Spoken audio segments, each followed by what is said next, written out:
Good morning and welcome back to Planet Althistory. Today we are going to discuss what if Hungary won the revolution of 1956.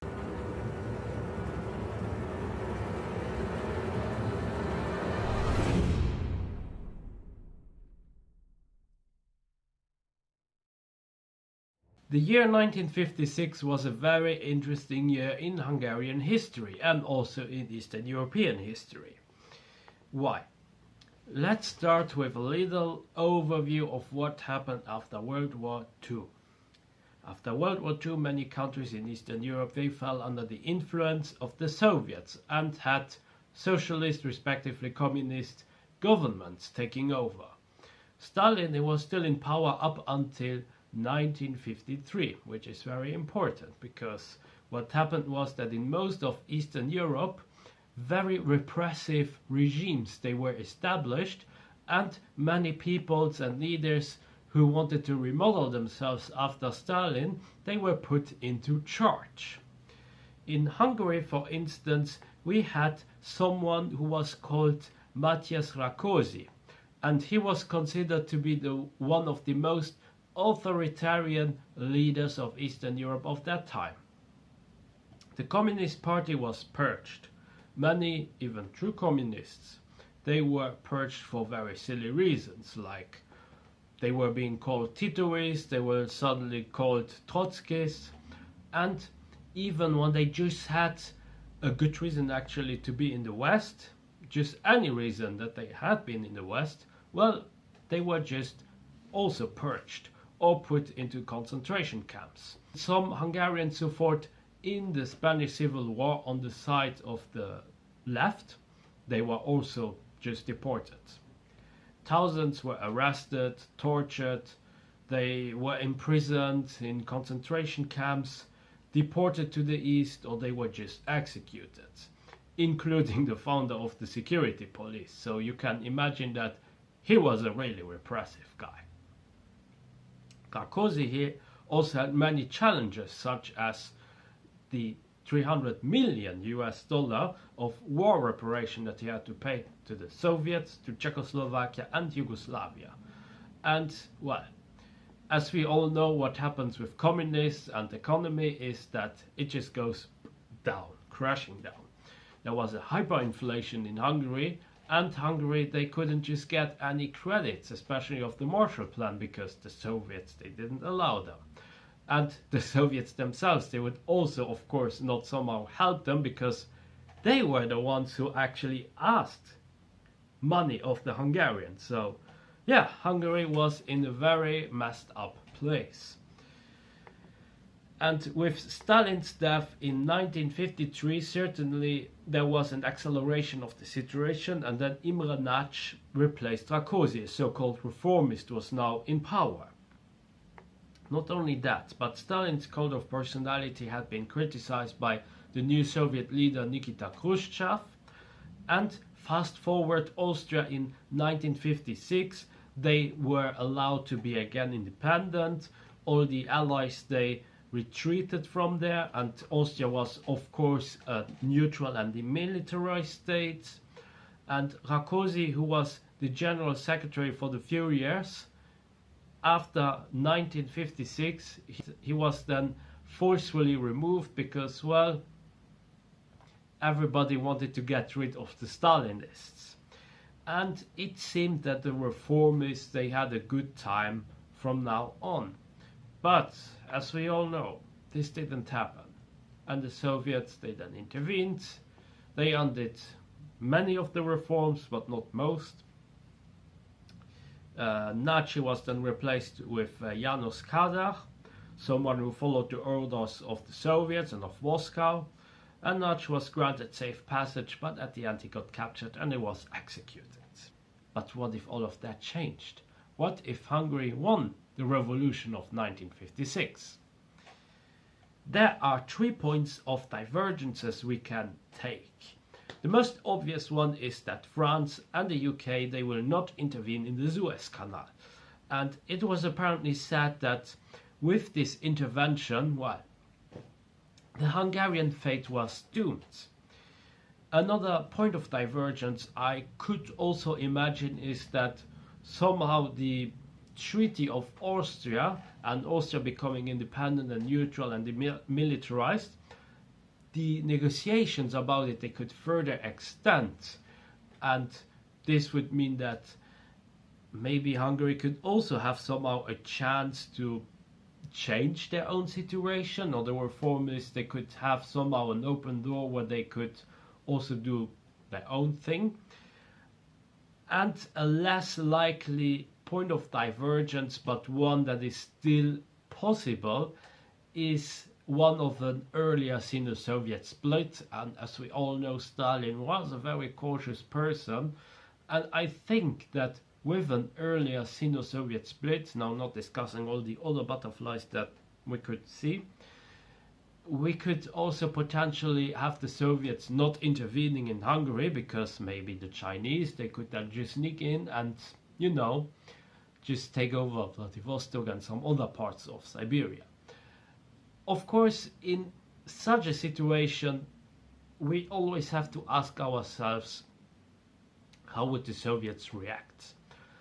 And I believe in the two first ones, especially the one about the Treaty of Austria, the Soviets, they knew that the West, they had more nuclear weapons, and that their own nuclear power wasn't yet enough to somehow come close to the West. And with the Chinese, I believe that the Soviets, they could be then afraid that somehow then the West might jump in, and that they would basically support somehow the Chinese, because, well, Stalin was very paranoid and he could have thought about something like that. Another question we have to also ask ourselves is, how would the Soviets sell this revolution that would happen in Hungary?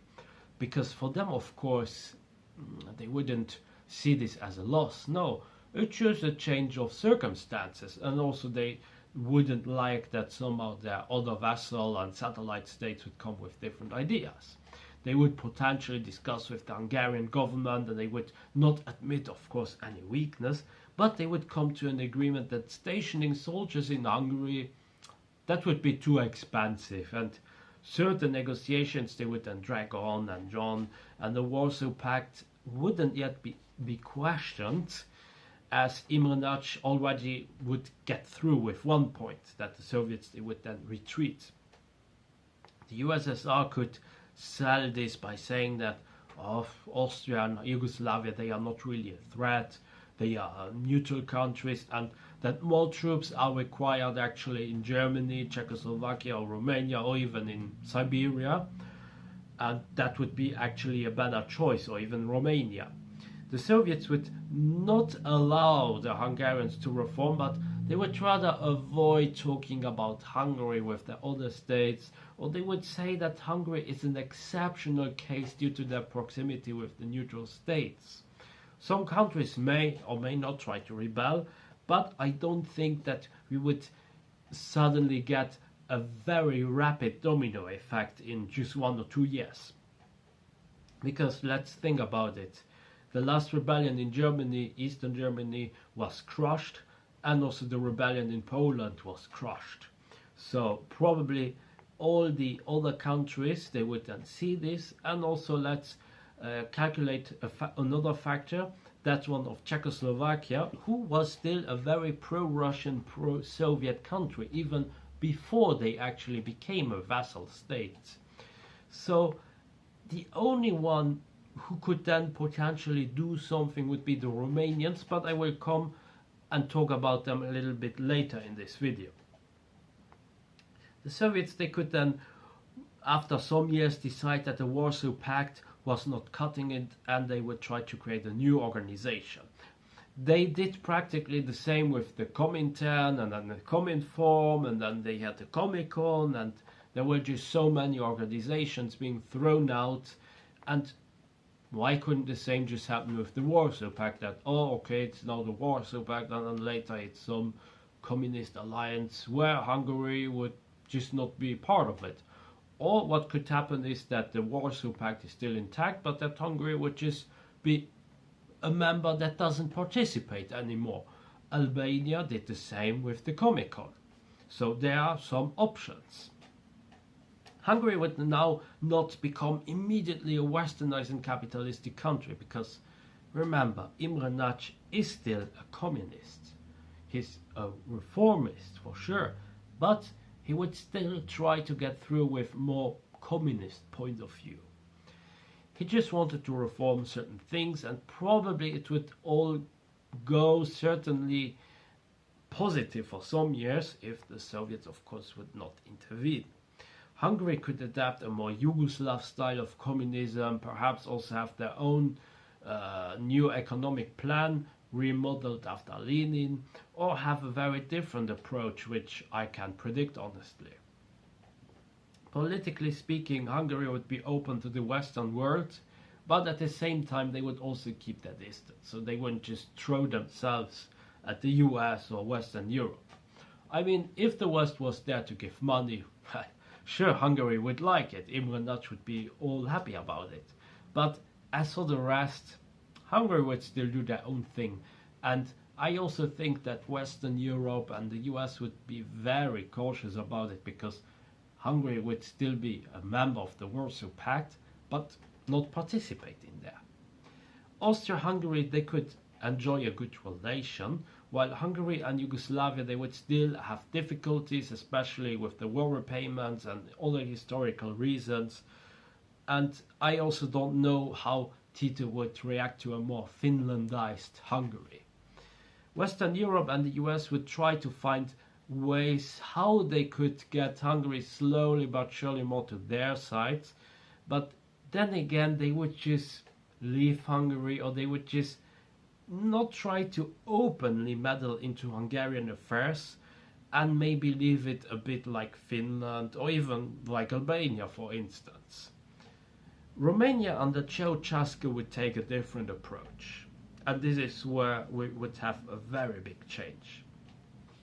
Ceausescu may have been a communist, but seeing how Hungary was now neutral in this timeline, and how Romania has a huge Hungarian minority, he would actually be more pro-Soviet. As a result, he will be more hated by the Romanian public, and he could either be removed through violence, or Romania would become the country in which you would not see the Spring of Prague but the Spring of Bucharest. Order would be restored, but under which cost? The Romanians were afraid of the Russians and really despised them. That's why Ceausescu had a very unique political agenda in OTL. He was one of the most pro-Western communists that existed in Eastern Europe, and he even had a good opinion about Israel. But with a more neutral Hungary and a huge Hungarian minority who could rebel at any time, he would need the Soviets as someone who would guarantee his power in there. As a result, Romania could potentially become another reason of the collapse of the Soviet Union in this alternate timeline. And if the Romanians would rebel for long enough, then the Poles, they would also jump in, and maybe even the Eastern Germans, and we could see a domino effect. With more money spent on military interventions and with less imports from allied countries, the Soviet Union could collapse perhaps even sooner. And the US under Reagan in his first term could come out as a great victor. But under which cost? Could we see more civil wars within the Soviet Union?